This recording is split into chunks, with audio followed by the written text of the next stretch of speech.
What's going on, my dummies, and welcome back to another Digimon Deck Tech.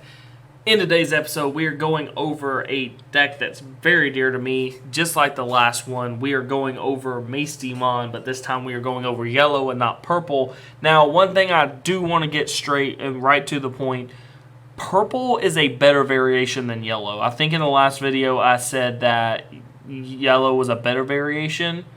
However, I think it would be better in set 4 than it is with set 1.5. So, all I'm going to say is that there's not a lot of inheritable abilities to abuse in this deck. And with that being said, it's really hard for me to make a deck with good abilities. I mean, I've got the vanillas and the turbo to go into it, but that's about it. But I'm going to stop rambling and get on with the video. In the Digitama zone, I have a 4-1 split. The one of is Unimon, which inheritable skill says during your opponent's turn, if this Digimon is rested, all of your security Digimon get plus 1,000 power. This is pretty good when we have it on something like Mastemon or one of our other level 6s or level 5s, whatever. We're going to have it rested, so we'll be able to get that plus 1,000. So it deters our opponent just a little bit from attacking with their bigger stuff, just in case they don't want it to die. The next one is a 4 of Unimon. This is our main Digitama that we want in the first place. When we attack once per turn, if our security is 3 or less, we get to draw 1 card. Really good with Mastemon because it allows us to deal a damage to ourselves, essentially, and be able to draw that card more frequently. Moving forward to our level 3s. I have a weird split on this one, just like I did in the last one. We have a 4 of Sukaimon. He's just our vanilla. You can easily play the Salmon from the starter deck if you want to. I just like the purple from Sukaimon, so that's why I'm playing it. Nothing really too fancy there. Moving forward, we have a 4 of Salmon. Now, this card in particular can be any number of things, right? You could play another 4 of Salmon from the starter deck. You could get away with probably playing I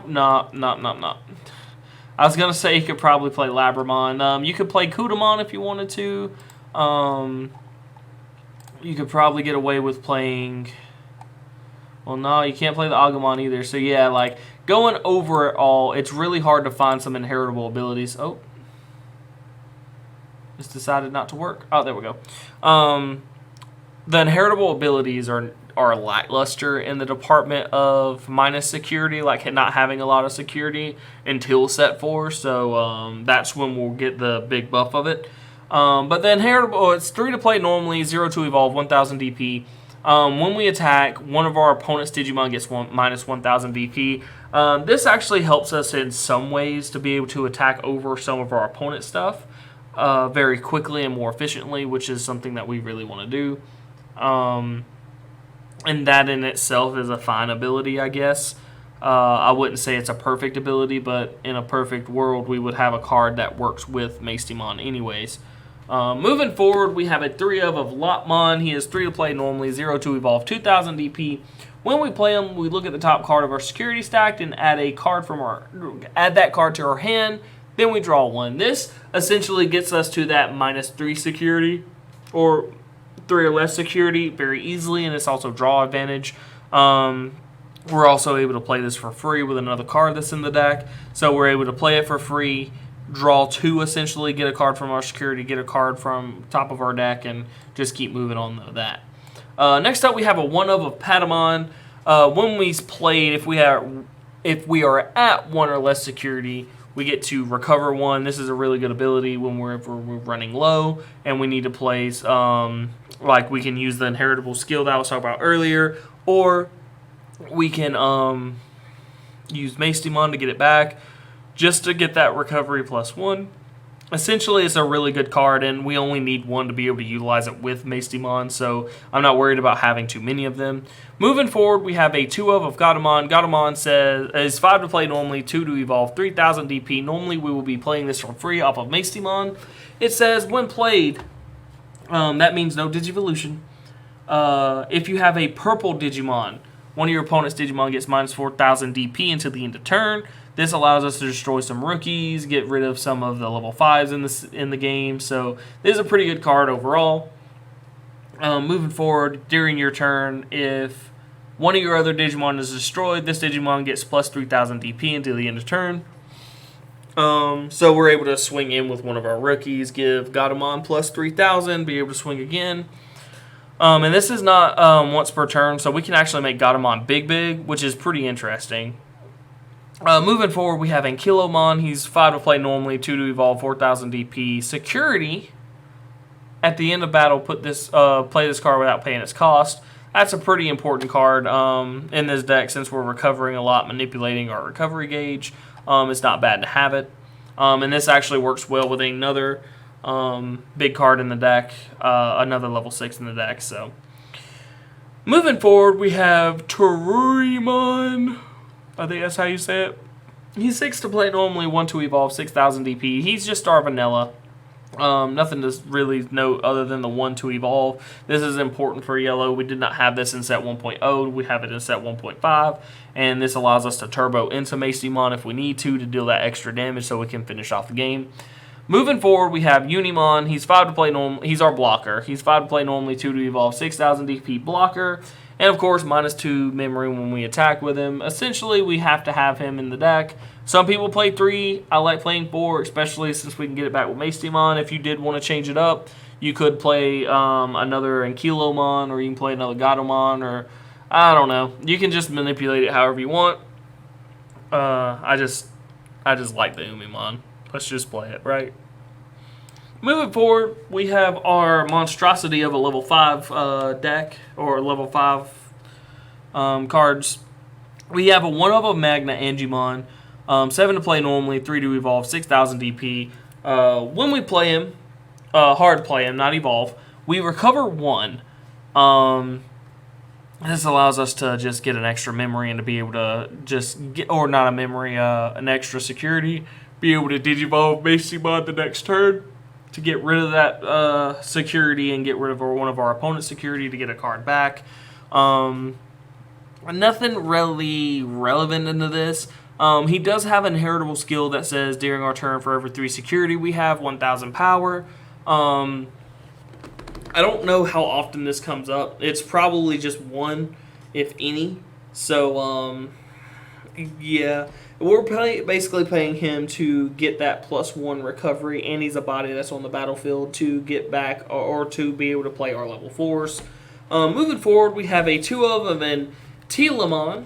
She is 7 to play normally, 2 to evolve, 8,000 power. She's basically our vanilla. 2 to evolve is pretty good. Like I said, we're able to turbo into Mastemon for a 1 and then a 2 cost. So if we have 3 memory, we can easily go into Mastemon without passing our turn and be able to deal that damage pretty early and get a card back. And depending on what card we end up getting back, we're able to do other stuff with it. Moving forward, we have a 3-of Angimon from set 3. She is 7 to play normally, 3 to evolve, 6,000 DP. When Digivolve, one of our opponent's Digimon gets security attack -2 until the end of our opponent's turn. This can slow down our opponent very much, especially like Omnimon Red, for example. We can just target the Omnimon Red. They can't deal damage even if they could attack twice, so that's always positive. Its inheritable skill is where the big inherit is. When we attack, if your security is 3 or less, we may play 1 level 3 or less Digimon from our hand without paying the cost. Now, this comes into more relevance in set 4 with a secret rare that's in it. I'm not going to get too far into that, but this allows us to play Lotmon for free to get that extra draw. It allows us to play Patamon whenever we're low to be able to gain the memory without having to pay the 4. This can help us put stuff like Salmon down so we can Digivolve into it. To turbo into another Mastemon if we have to, or the level 6. So yeah, it's a pretty good card. Moving forward, we have 2-of Shukakumon. 8 to play normally, 3 to evolve on a blue or yellow Digimon, 7,000 DP.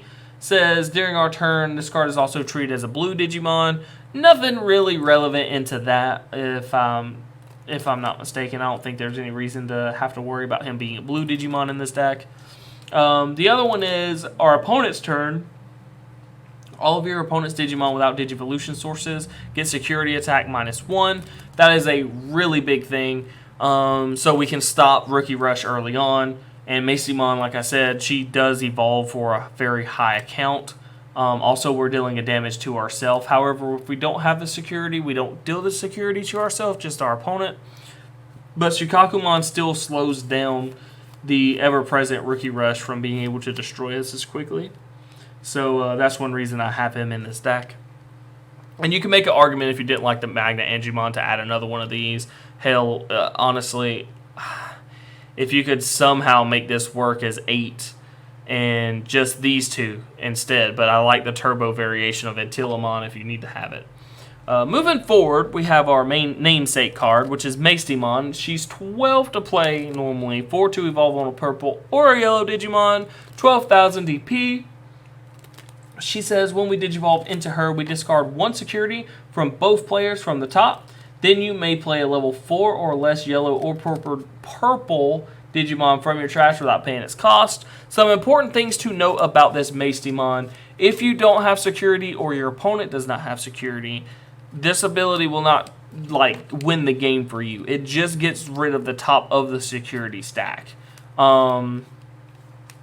Also, if you don't have a level 4 or lower, you can still activate the effect to mill because it says then you may. So you don't have to resolve all effects, just some effects.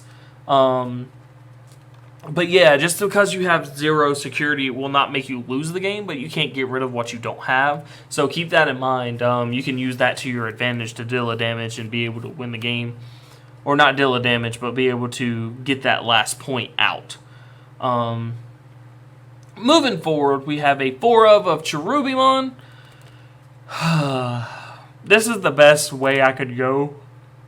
I don't know of anything else I would want to play in this deck, honestly. But moving forward, he is 11 to play normally, 3 to evolve, 11,000 DP. He says when we attack with him, if your security is 3 or less, place 1 yellow Digimon from your trash on top of your security. So the only card we can't touch with this that is a Digimon is Mastemon. Everything else is free game to put in. However, one thing I do want to mention is this is really good with Ankylomon because it gets us another body. So when we swing, we just put Ankylomon on the top, get Ankylomon back. When we get Ankylomon back, when they attack, he's going to be put into play. Just a really good all-around loop, I guess, in a way. So, yeah. I really do enjoy that. And it's really interesting how it works. Because it gives you 2 attacks after your opponent attacks you. And if Ankylomon dies, it just gives you an extra recovery. So, keep that in mind. It makes it hard for your opponent to keep attacking you because you're just going to keep looping it. And when you have multiple Ankylomons, you're just keep putting them in there no matter how many times they attack. You're attacking with Cherubimon as much as possible. But moving forward, we have a 2 of Holy Wave. Now, this card is kind of controversial. You could play a few other cards if you wanted to. You could get away with playing the TK from set 1 that allows you to look at your security. You could play TK from the starter deck. Heck, there's another card, Bifrost. You could even play Bifrost. I'm playing Holy Wave because of the recovery and the main effect, and the security effect. But let me go over the card. It's 6 to play normally. Main effect, recover 1. Security effect activates that main effect. So basically, we recover 1 if we check it or if we play it. I don't mind Holy Wave. Like I said, there's not a lot of other things that really jumped out at me to want to play. But Holy Wave at least allows me to sometimes trigger it to recover 1. And Mastemon dealing damage to us is never a good thing. That's why I had the Cherubimon in here. So yeah, don't dislike the video if you don't like the Holy Wave, please. Like I said, you can play TK if you want to. I just started testing it out and I enjoyed it. As a 2 of, top decking into it's not always bad, as it feels like it should be. But other cards that you could play in this, you could get away with playing, where is it? You could get away with playing the Wizardmon to be able to get Vengeance. So you have something like a kill spell if you wanted to. You could play a 2 of that over the over Holy Wave. You can't really do anything else with it, though. You can't evolve into it. It's just basically I can kill your dude, and when it dies, I draw a card. It's not bad. And it's not a bad to hard play, because I think he's only 4 to play normally. I could be wrong. Is he 4 to play normally? Yeah, he's just 4. So, That's something else you can do. You could replace the Holy Waves with that, but that's just me. Moving forward, we have a 4 of Strike of the 7 Stars. This card is kind of your only way to remove from the security stack. It's 7 to play normally. A main effect is one of your opponent's Digimon get minus 10,000 power until the end of turn. Security effect activates the main effect. It does not absolutely kill something, right? Because most of the time you want this to kill level 6, and it is just under every level 6 in the game. There's only a handful of them that actually die to Strike at the 7 Stars. However, one thing I do want to note is stuff that has multiple security checks. If this is checked first, 9 times out of 10 it kills it. Because anything that's turned over in this deck, minus the Salmon, it will die too. So keep that in mind. It's not a bad card, but it does allow you to manipulate what's on your opponent's field. It definitely kills every blocker that's not in black blockers. And even still, it kills everything that's not Machine Dramon and War Greymon, so keep that in mind. But yeah, it's our creature elimination. It's our Digimon elimination card, so I'm playing it. Another one you could play is Glorious Burst, but it still costs more to play.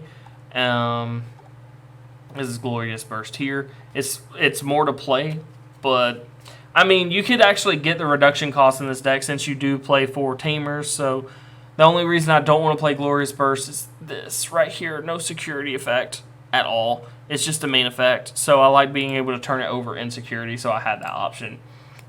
Moving forward, we have our last card, and it is a 4 of Kairi.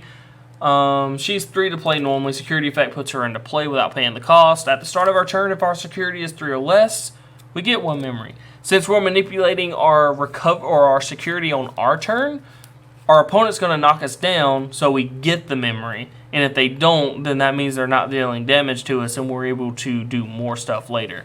So, and slow roll them.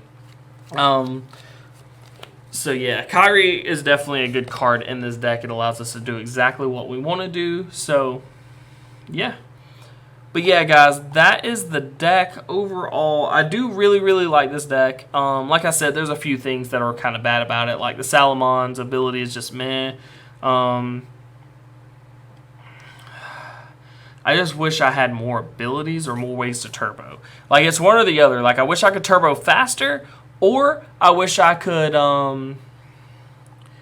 have more good inheritable abilities. Because as of right now, as you can see, like, there's no champions with abilities that are worthwhile. All of them are about high security totals, not low security totals. So, but yeah, if you enjoyed the video, leave a like, comment. Let me know what your thoughts on this Mastemon build is. Every comment is very helpful for the channel. It allows me to know what you guys like as content. Also, tell me what another deck you would want to see is, because I am running out of ideas. And don't forget to subscribe. Every subscription helps the channel, and you guys have been killing it on these Digimon videos so much. But until next time, guys, have a blessed one.